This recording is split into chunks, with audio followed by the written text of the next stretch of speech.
We live in a world where everything feels disposable and technology wears out so fast, changes so fast, we don't even have time to feel connected to it.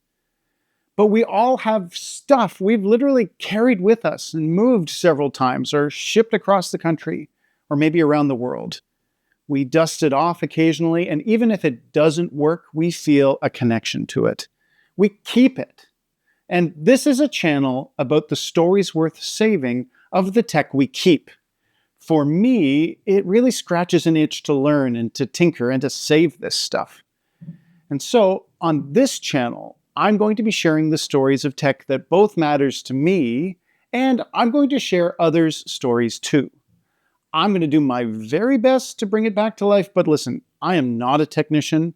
I promise I'll try my best, but I swear I'm going to fail as often as I succeed, but this is really joyous for me. So please subscribe. This is going to be nostalgic and real, and I think super fun.